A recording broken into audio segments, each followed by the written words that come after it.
muy buenos días, como siempre agradecida por el favor que nos hacen de permitirnos entrar a sus hogares. Les recuerdo que hoy es martes, estamos a 19 de noviembre del año 2019. Buenos días, Alexander, ¿cómo estás? Buen día, compañera. ¿Cómo están las actividades? Bueno, ¿Cómo anda el país?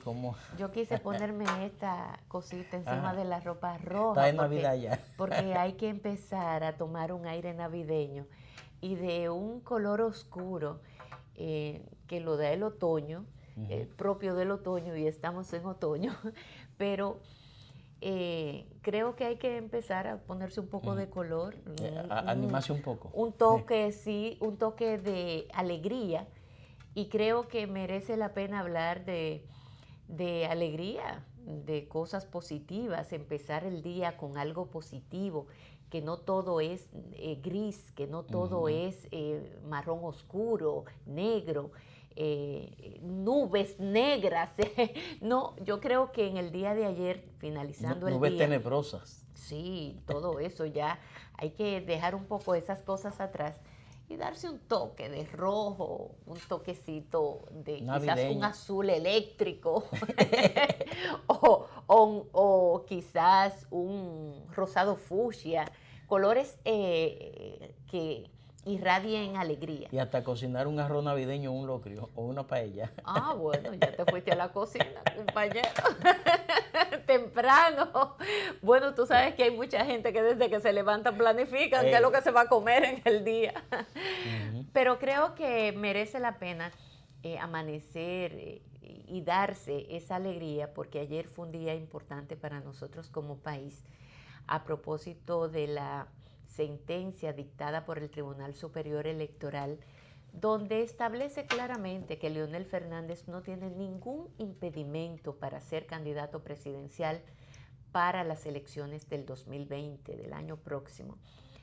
Eso siembra un panorama de paz, crea certidumbre en la sociedad dominicana y manda también y llama al equilibrio a que Leonel Fernández, a partir de ya, pueda empezar una competencia de tú a tú, o sea, de manera equilibrada, porque le han querido llevar la carga difícil a Leonel Fernández, y esa persecución política es emprendida por el gobierno, y tú ves que incluso los actores que participan en supuestas demandas y eso, lo buscan muy específicos y de algún modo se dejan ver el refajo.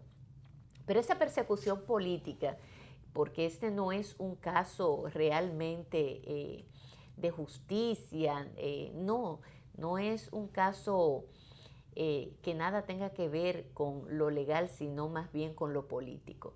Y ahí radica el problema.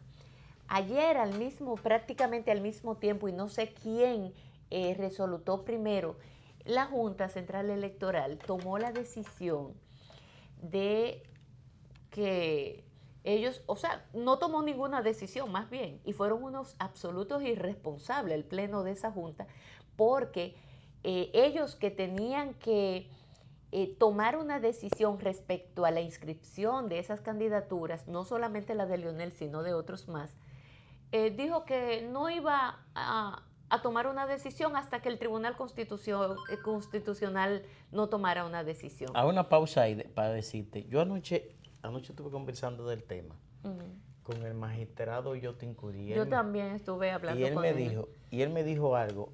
Te voy a leer esto porque lo que él me dijo anoche es exactamente lo que Francisco Álvarez de Participación. Se quisieron lavar las manos como Pilato. Dice Francisco Álvarez: a la Junta Central Electoral no le queda más remedio que aceptar la candidatura de Leonel, pues que el Tribunal Constitucional esté conociendo el tema no suspende la aplicación de la decisión del Tribunal Superior Electoral que favoreció a Leonel. Exactamente eso. Sí, mira por qué. Me dijo anoche el magistrado Yotin Curi. Mira por qué. Entonces, ¿qué hizo la Junta? Se quiso lavar las manos como Pilato y no decidir ni con un sí o con un no, que era lo que tenía que hacer. No. Se echan a un lado, le tiran eso, ¿para qué? Para dar espacio al tiempo, para darle más tiempo a una situación, que es lo que ha pasado en todo este proceso. ¿Por qué? Porque a medida que va avanzando el tiempo, eso va en detrimento de esas personas. O sea, eso perjudica tanto a Leonel Fernández como a los demás candidatos que se inscribieron y que los partidos lo inscribieron y que esa junta tiene que tomar una decisión. Pero a medida que la cosa se va alargando y se va aplazando y se va aplazando, mientras tanto, esos candidatos se pueden ver para una parte de la sociedad que se deja manipular fácilmente, que se deja crear esa incertidumbre. Bueno, pues entonces siembra duda. Y eso es lo que han querido sembrar, duda de que si Leonel Fernández puede ser o no candidato.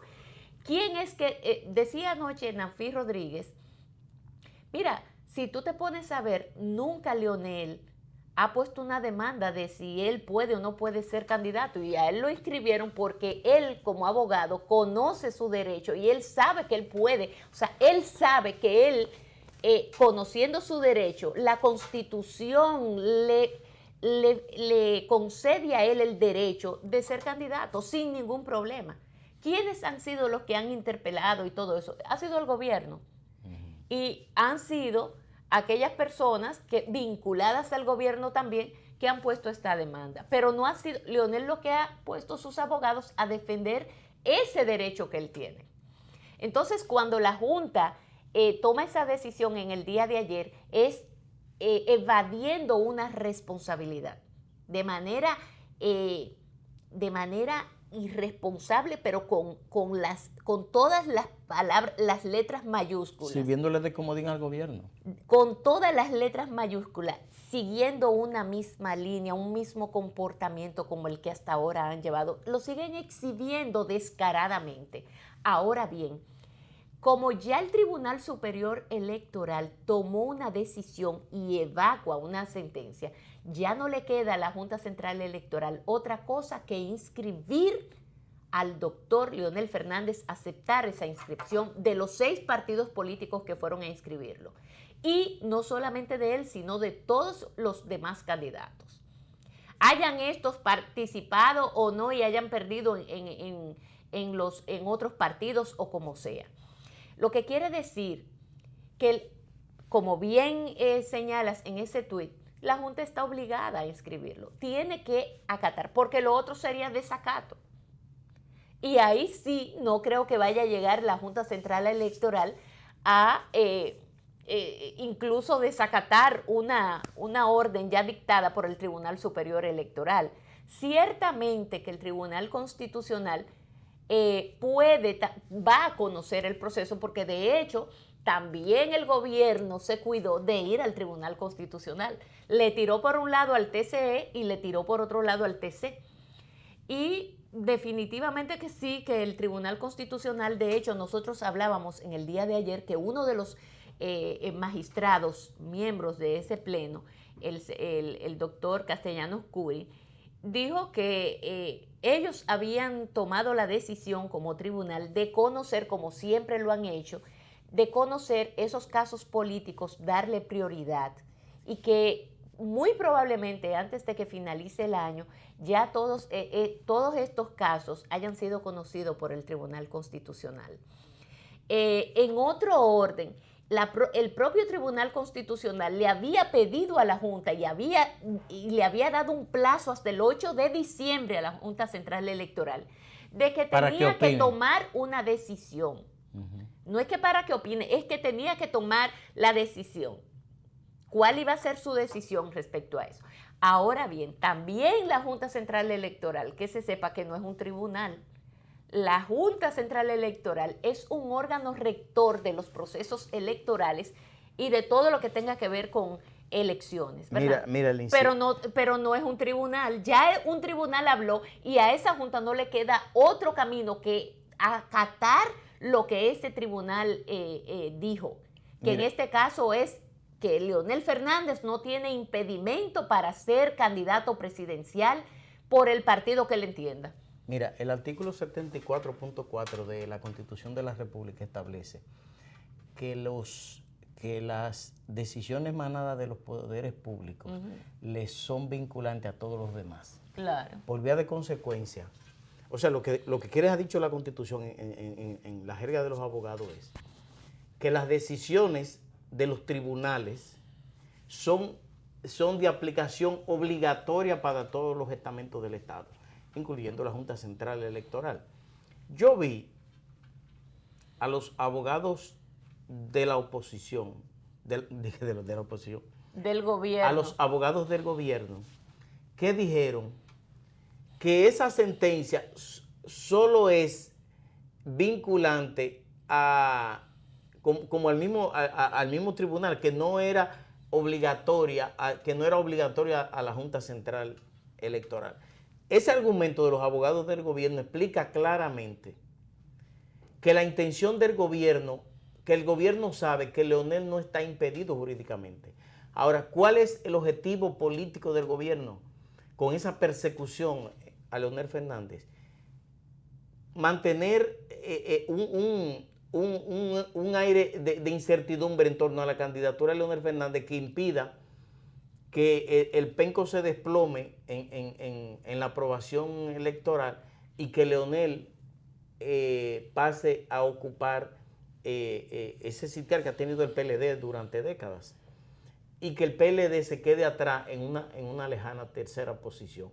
Esa es la preocupación que tiene el gobierno, porque ellos saben que la hemorragia interna que ellos tienen después de la partida de Leonel Fernández, ellos no han podido controlarla, y incluso ese lanzamiento de Danilo al ruedo político, supuestamente que para apoyar los candidatos municipales, el verdadero objetivo que tiene esa acción política de Danilo es frenar la hemorragia interna que tiene en el PLD, que el partido se le está quedando vacío, y es una forma del gobierno buscar detener esa hemorragia. Entonces, ellos han entendido que la forma, el único método que tienen para frenar a Leonel Fernández es manteniendo esa incertidumbre de que si puede o no puede ser candidato. La Junta Central Electoral, y me lo explicaba anoche el magistrado Yotincuri, y veo que Francisco Álvarez también lo sube, de Participación Ciudadana, también hace un Twitter.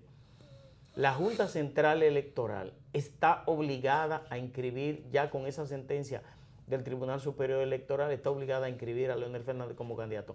Pero hay un asunto, el Tribunal Constitucional, desde su creación, y en eso hay que hacerle un reconocimiento a Milton Ray Guevara, el Tribunal Constitucional desde su lanzamiento ha sido un estamento que se ha ganado el respeto de la sociedad dominicana, porque en cada una de las sentencias ellos han sido inteligentes y han respetado la institucionalidad del país. A mí me parece que la sentencia del Tribunal Constitucional viene por ahí, por esa sentencia que dictó ayer el Tribunal Superior Electoral. ¿Por qué? Para favorecer a Leonel, no es para favorecer a Leonel ni afectar al gobierno ni nada de eso. Es simplemente que los derechos fundamentales de los ciudadanos, ¿cuáles son los derechos fundamentales de los ciudadanos? Los derechos que los ciudadanos tenemos que no pueden ser quebrados bajo ninguna circunstancia, que son el derecho a la vida, el derecho a elegir y ser, el derecho a la propiedad privada, esas cosas, el derecho a la propiedad, todas esas cosas, o sea, son derechos fundamentales que no pueden ser quebrados por nadie. Y en función de eso, el Tribunal Constitucional también va a fallar a favor, no para favorecer, insisto, no para favorecer a Leonel, sino para garantizar la institucionalidad del país. Entonces, la Junta Central Electoral, con eso que explicaba Lince, de que ellos van a esperar la sentencia del Tribunal Constitucional, se hacen un flaco servicio. Los abogados del gobierno dicen que el tribunal, que como es un elemento constitucional, no puede ser ventilado por el Tribunal Superior Electoral. Aquí la semana pasada, Lince y yo entrevistamos a varios abogados constitucionalistas y todos coincidían en una cosa. En el país prevalece el método concentrado y el método difuso. ¿Qué es lo que es eso?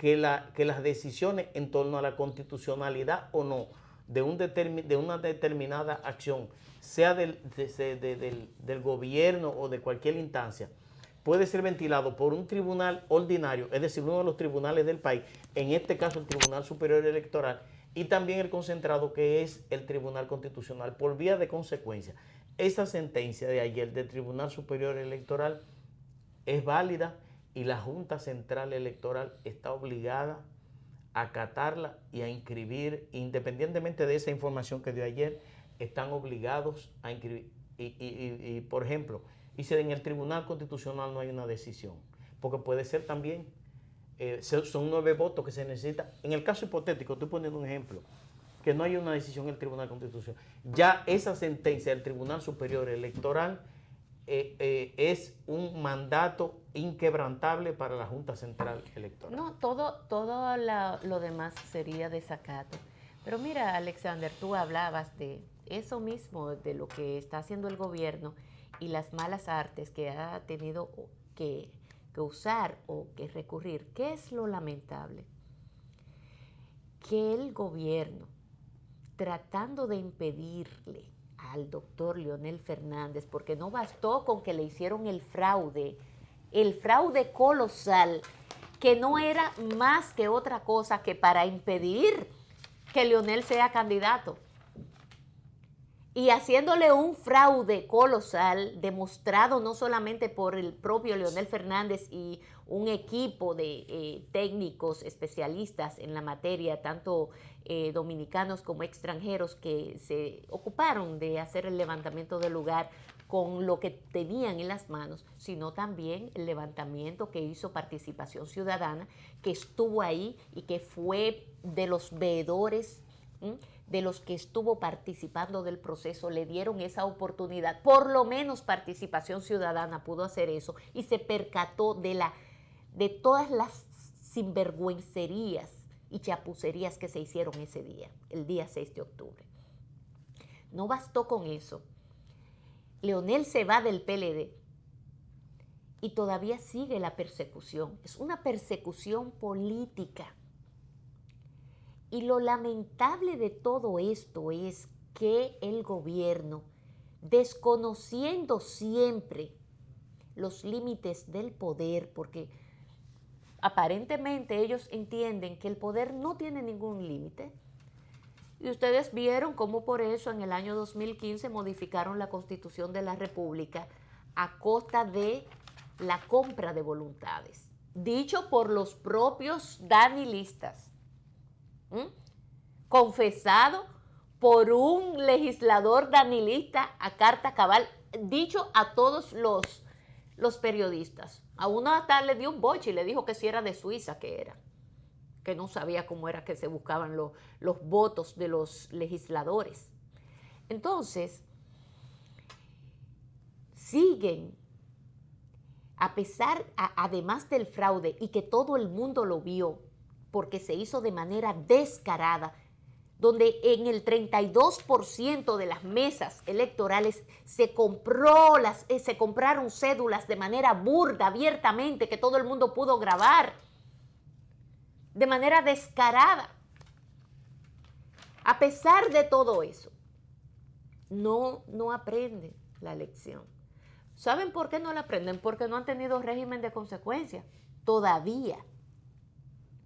Y entonces siguen actuando a la ligera y entienden que los hilos del poder pueden llegar hasta el otro extremo del poder. Un poder que debe de estar equidistante del otro poder, de los 3 poderes del Estado, que cada uno debe respetar el espacio del otro. Y han pretendido también llegar hasta ahí.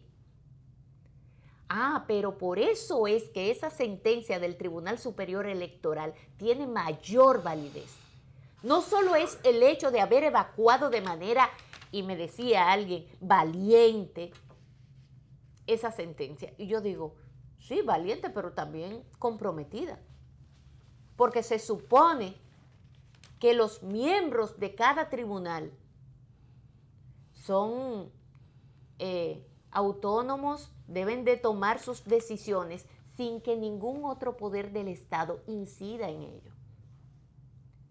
Todo el mundo, y eso nunca se va a olvidar, aquel día desgraciado en que el presidente del Tribunal Superior Electoral fue perseguido por policías, guardias que lo persiguieron y lo desmontaron en plena avenida Sarasota, con el propósito de amedrentarlo, de meterle miedo. Ese día le quitaron la seguridad, aunque al día siguiente se la volvieron a poner, pero era sembrarle temor. Oh, pero señores, la embajadora de los Estados Unidos, hasta ella tuvo que ir al Tribunal Superior Electoral, mandando la señal de solidaridad con ese tribunal, que lo que ha hecho es que cumplir con su rol. ¿Cuál es el rol de ese tribunal? Bueno, simple y llanamente hablar por sentencias, de acuerdo a su conocimiento de las normas de la Constitución y de manera consciente y comprometida, entonces hablar a través de sentencias, que fue lo que hizo el tribunal en el día de ayer. En el Tribunal Constitucional pasará lo mismo, porque ese Tribunal Constitucional está ahí para servir. Miren que el Tribunal Superior Electoral juega un rol importantísimo y es el rector de, bueno, su nombre lo indica todo, electoral, de todo lo que tenga que ver con las cuestiones políticas, de candidaturas, de todas esas cuestiones. Ahí es que van a parar todos. Ah, pero el Tribunal Constitucional, que es la última corte, la madre de las cortes, es el guardián de la Constitución. Si ese Tribunal Superior Electoral dictó la sentencia que dictó ayer, el Tribunal Constitucional dictará una todavía más contundente. Primero porque hay precedentes. En el 2013, ayer contaba Nanfi también, que hay un precedente porque en el 2013 el Tribunal Constitucional falló en algo muy parecido. ¿O sí?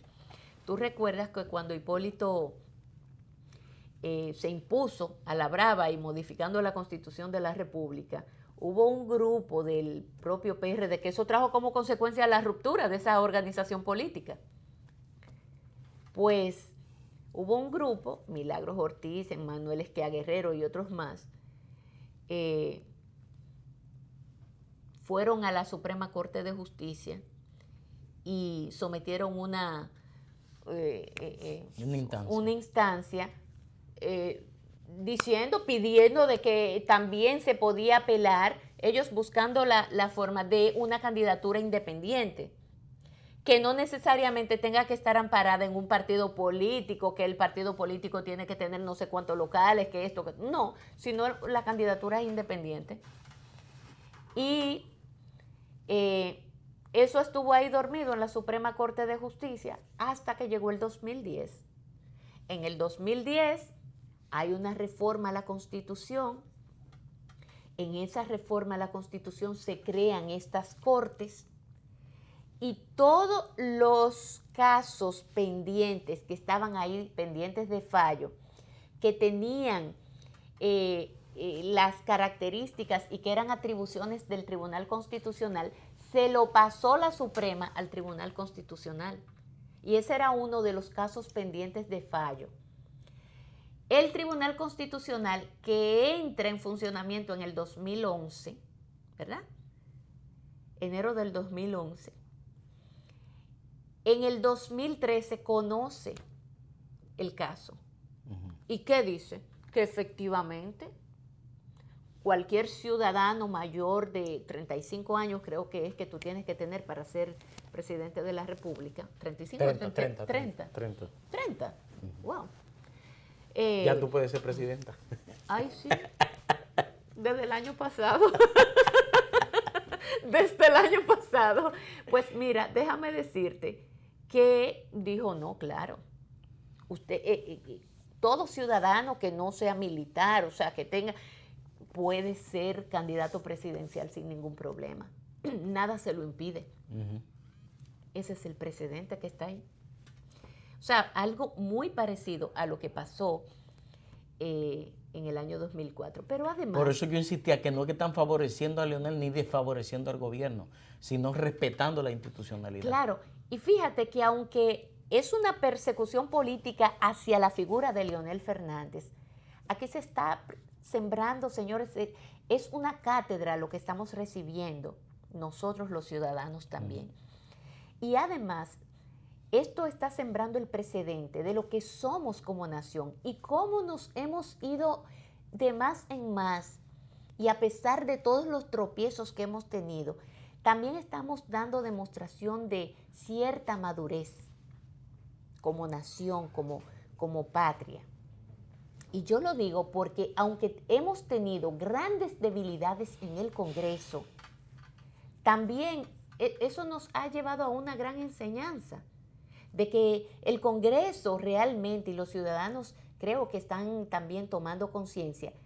Al momento de elegir a nuestros congresistas, también es muy importante el equilibrio y eso es lo que va a venir el año próximo.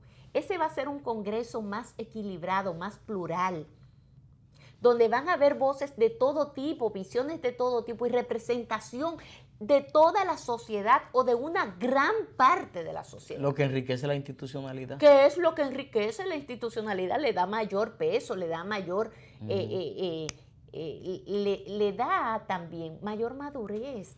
Ese peso del PLD en el Congreso fue lo que permitió la división del PLD. Por supuesto. Lo que llevó a esa división fue ese poder que tiene el PLD. Claro, entonces, fíjate que ese fallo del Tribunal Superior Electoral, por eso yo me siento tan satisfecha. ¿Saben por qué? Porque esas teclas del poder, esos tentáculos, no pudieron con la institucionalidad. Porque aquí se sembró una semilla en el 2010 y esa semilla que se sembró está rindiendo frutos. Pese a todo, pese a las tempestades, pese a las sequías, pese a todos, ese árbol está dando frutos. Pese al estalinismo. Claro, está dando frutos y lo va a seguir dando pese a todo ese crecimiento de parte de ese gobierno que cree que lo puede todo y que con el dinero todo se puede y que teniendo el Estado en sus manos todo lo puede hacer. Señores, no han respetado el poder, no lo han respetado. Al país, por lo tanto, al país no se ha respetado. Fíjate ayer, por ejemplo, con ese caso, pero te voy a pasar la palabra para que cerremos este caso, pero sí quiero dejar así de coletazo el próximo tema. Señores, cuando la cabeza no manda señales claras de límite al poder y el respeto a la institucionalidad y a las normas y a las reglas, sus funcionarios, los otros, los de segundo y los de otras escalas tampoco lo van a tener.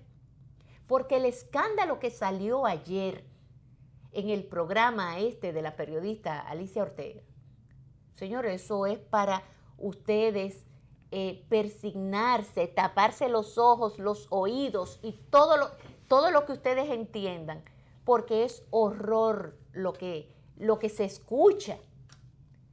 Pero con el caso de las altas cortes, Alexander, creo que el país ha ganado bastante. Más que lo favorecido, el país ha ganado. Y déjame decirte, yo pienso que la República Dominicana, con todos sus errores, la República Dominicana, con todas sus falencias, ha venido en una escala ascendente en los últimos 20, 25 años. Porque cada vez el país se fortalece. Esa reforma a la Constitución que tanto se criticó y que incluso intelectuales importantes trataron de desmeritar, pero esa reforma del 2010 sentará un precedente histórico por muchas décadas en la República Dominicana y como tú dices, aquí estamos viendo la parte positiva de esa reforma, porque tiene garantía para los ciudadanos en todos los sentidos. Mm. La gente no entiende, esa Constitución incluso establece que cuando hay un diferendo entre los derechos de un ciudadano y cualquier otro aspecto, siempre prevalece el derecho de los ciudadanos. Sí. Que incluso Manuel Fermín... El derecho a la persona. Manuel Fermín Sí. explicaba eso. O sea, que los ciudadanos, que las personas, que los seres humanos tenemos un derecho por encima de todo. No recuerdo el tecnicismo que él usaba en ese aspecto, pero que es una garantía de los ciudadanos.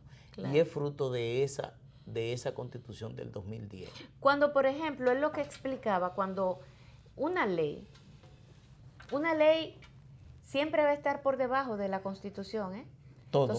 Entonces, él lo que decía, cualquier ley, y en el caso de esta ley de partidos, que no es clara y que es ambivalente, cualquier toma de decisión respecto a la misma siempre debe de ir en base a la protección del individuo, de la persona. O sea, siempre se debe de inclinar hacia la persona, que sería la afectada, al afectado, beneficiaría al afectado. En caso de esa ambivalencia, de esas palabras a veces que utilizan un abogado y otro, de acuerdo a los intereses de uno y otro, la utilizan a su favor o en contra. Entonces, siempre tiene que beneficiar al individuo. De todos modos, creo que es una constitución garantista, como tú bien señalas, Alexander, es una de las constituciones que ha sabido ser valorada por expertos internacionales y nacionales como una de las constituciones más democráticas y garantistas del derecho individual que tiene no solo la región, sino parte del mundo de los países democráticos, porque protege los derechos fundamentales de las personas. Y es una constitución que se basó mucho en esto, en la protección a la persona, al individuo, al ciudadano. Es una constitución altamente, por lo tanto, democrática.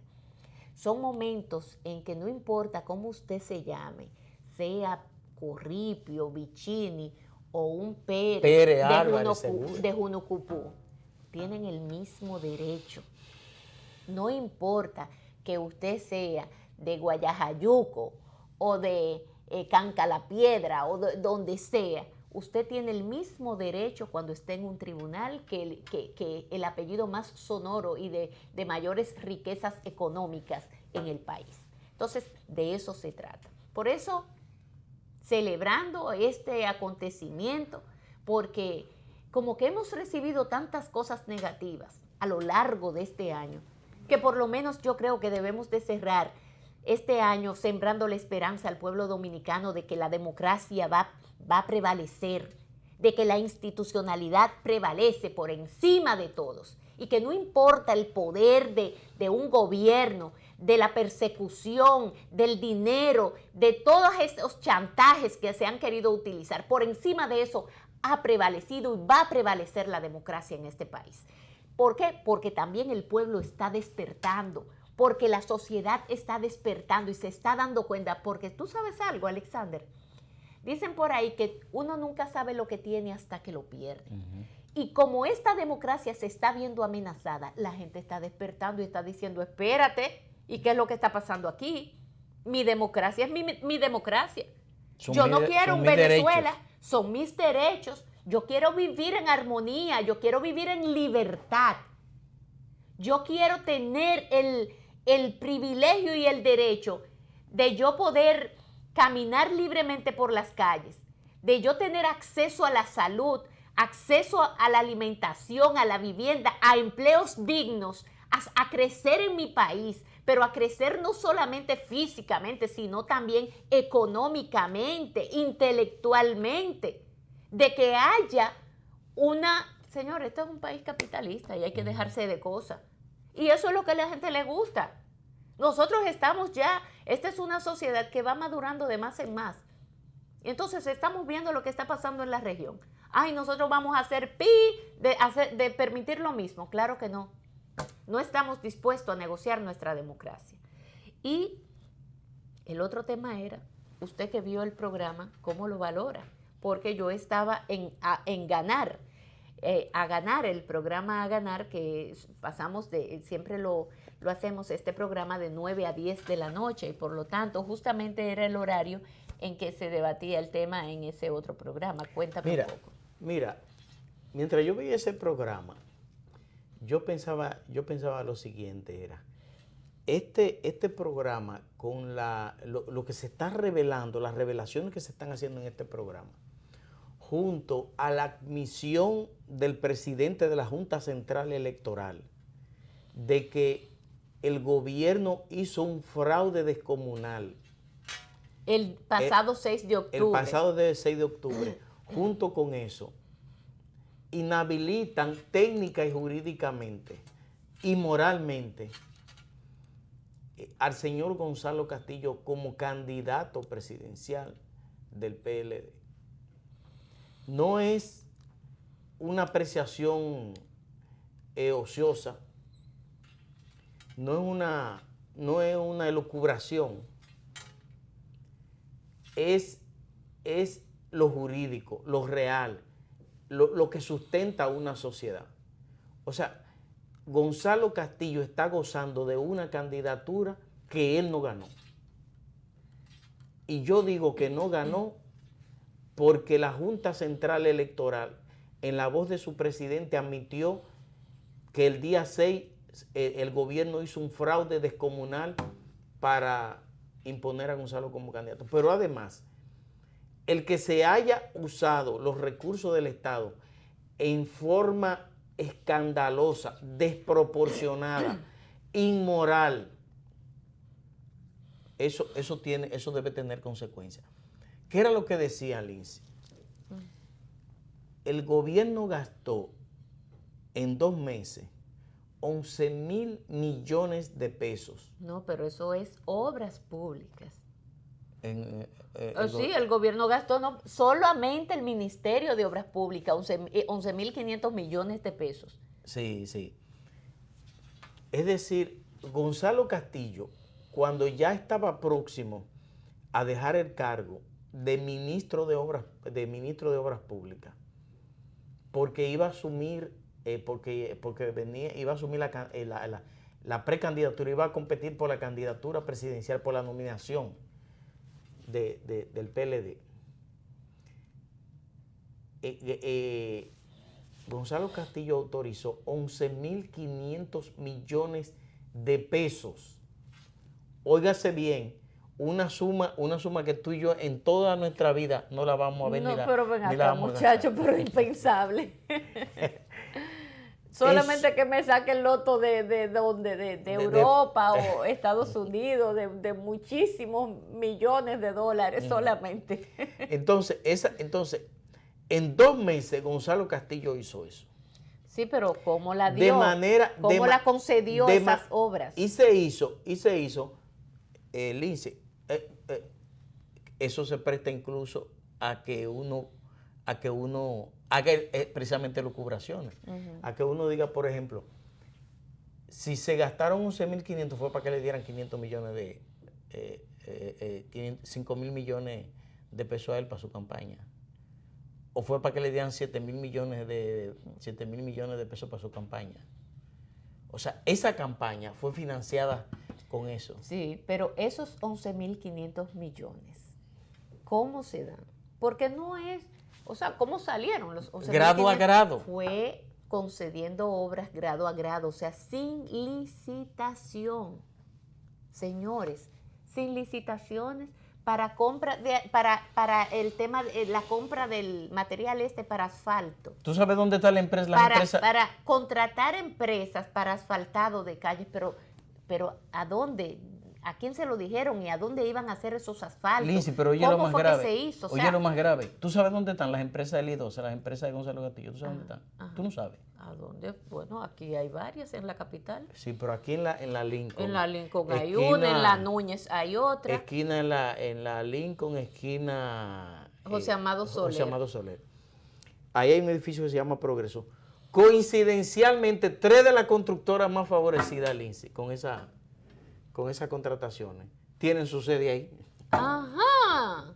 En el edificio Progreso. Ay, pero qué casualidad. Qué casualidad de las causas. Ajá. Qué casualidad.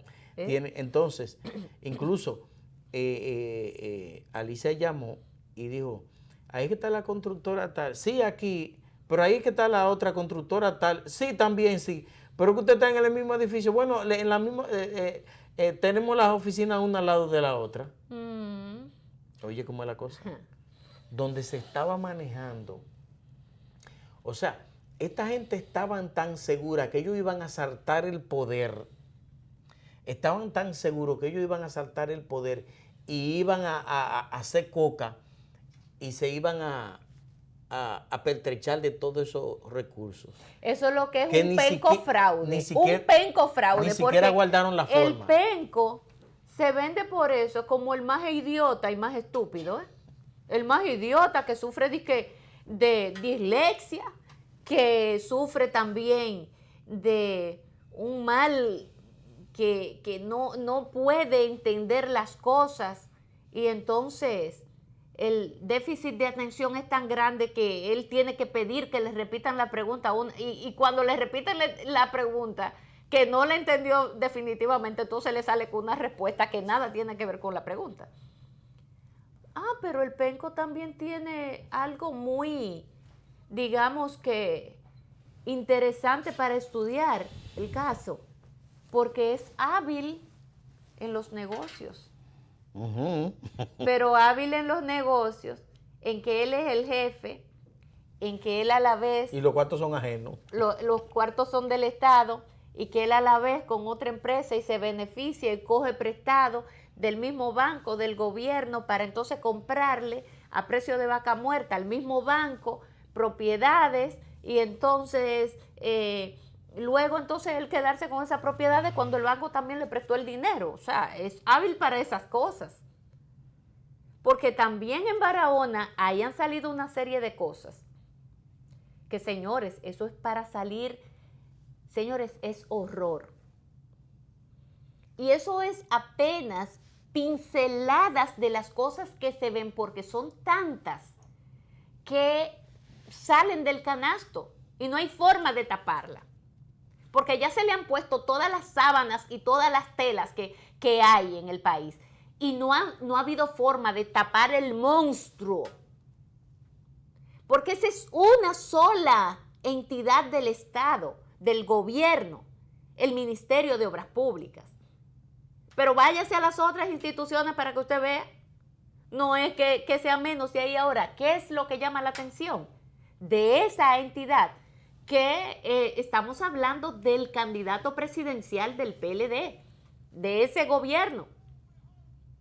Y ese candidato del gobierno, señores, lo que está saliendo del Ministerio de Obras Públicas fueron una serie de pasos que dio ese señor, que son horrorosos, porque aquí no se está respetando entonces normas que están establecidas desde hace varios años, que fueron incluso creadas por el propio PLD para transparentar el Estado, para transparentar las instituciones. Y cuando se hacen esas obras de grado a grado, se está transparentando, se están violando normas. Se está robando los recursos públicos, es la palabra. O sea, da a entender que eso es así. Y mira lo que tú acabas de señalar, que 3 de las empresas más beneficiadas están en el edificio de Gonzalo. Pero eso no es una coincidencia. ¡Qué coincidencia! ¡Qué coincidencia! Si nos ponemos a hurgar, a buscar un poquito más, miren, nos vamos a dar cuenta de que este cáncer hace rato que hizo metástasis. y que por más quimio que se le quieran dar, señores, el cáncer hizo metástasis. Y ha llegado a todos y cada una de las instituciones del Estado. Lo ha permeado todo. Y es lamentable que tengamos que estar hablando. No es, bueno, ese fue el candidato que ellos quisieron. La cúpula de ese partido eligió a Gonzalo Castillo como su candidato, su penco candidato, con los pencos robos que aparentemente, según las declaraciones de Alicia Ortega, deja entredicho la cantidad de cosas terribles y asqueantes que se han gestado desde el gobierno, de por Dios. Y yo, la verdad que lamento muchísimo esto. Que renuncie, que renuncie ¿de qué? Y hay moral para eso. Pero la hubo para las obras de grado a grado.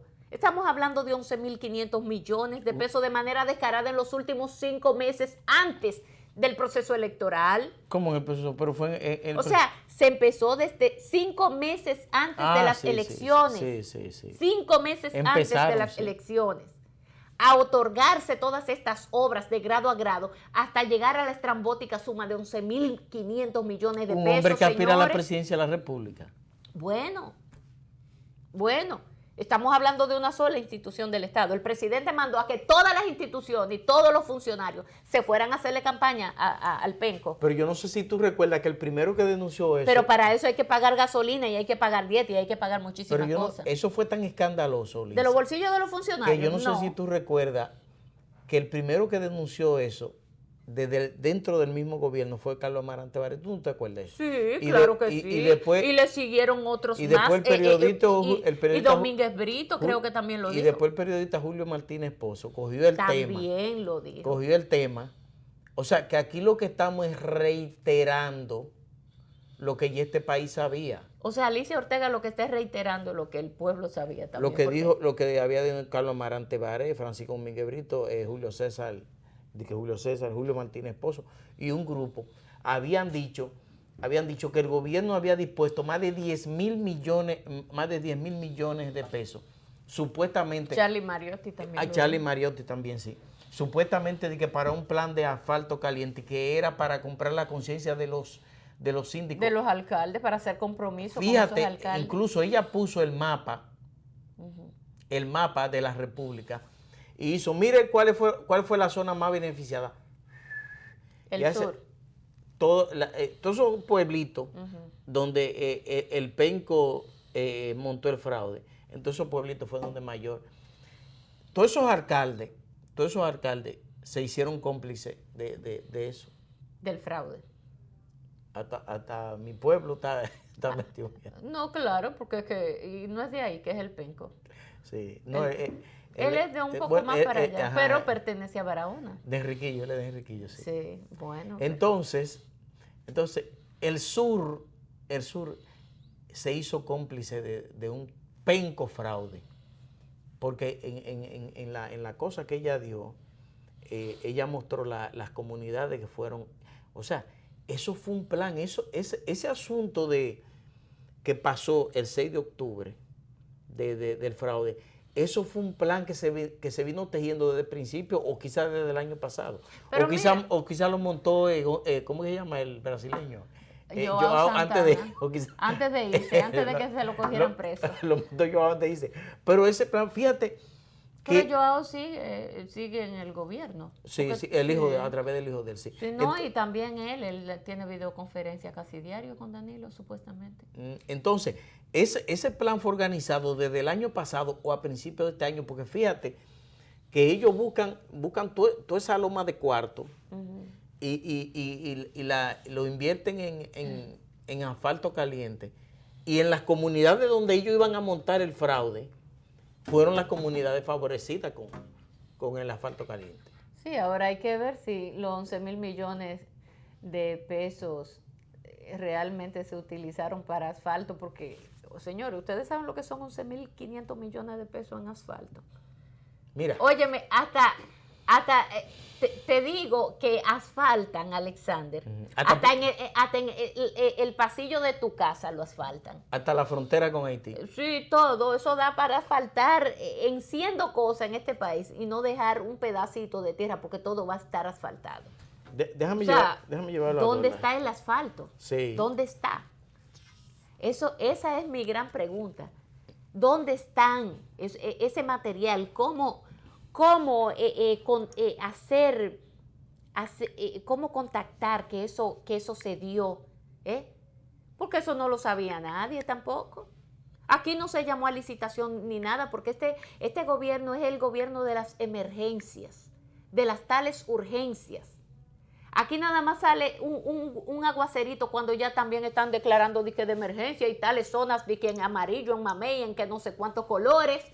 Porque cada vez que le meten un color a una región, eso es porque cancha abierta, sin que se tenga que pasar por ningún procedimiento. Ah, no, porque dije que estamos en emergencia. Lizy, estamos hablando de 203. Y todo es una tal emergencia. Lizy, estamos hablando... pues hasta la Junta Central Electoral se la cogió con el cancito de tirarlo todo en emergencia. Lizy, estamos hablando de 213 millones de dólares. Ay, Dios mío. O sea, es como tú dices. Se podía comprar asfalto para asfaltar hasta la frontera. No. Todo. Llegaba el asfalto hasta la misma casa tuya. Tú podías asfaltar la casa también. En vez de piso, tú le metías asfalto también a toda la casa de este país. No, porque es que estamos hablando de una cantidad estrambótica, Alexander. Aquí no puede haber un solo barrio que tenga tierra. Ahora, yo lo único que espero es que esos cuartos, como decía el otro, lo hayan legitimado en el presupuesto. Porque tú sabes que el presupuesto complementario está parado se va a parar en la Cámara de Diputados. Bueno, ahí mismo se para, porque ya la cosa, ya la pava no pone donde ponía. Ellos van a tener que transparentar. Lo ideal sería que ya lo hayan transparentado. Porque si no lo transparentaron, como dijo Esquea Guerrero en un Twitter que escribió hace unos días, si eso no está transparentado, aquí va a haber mucha gente presa y que después no estén hablando de que hay persecución política.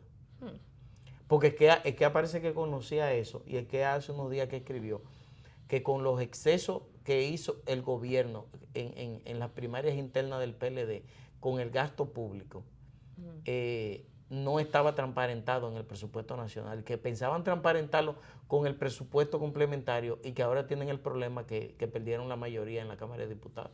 Bueno, mira, pues vamos a ir a una breve pausa y retornamos en unos instantes.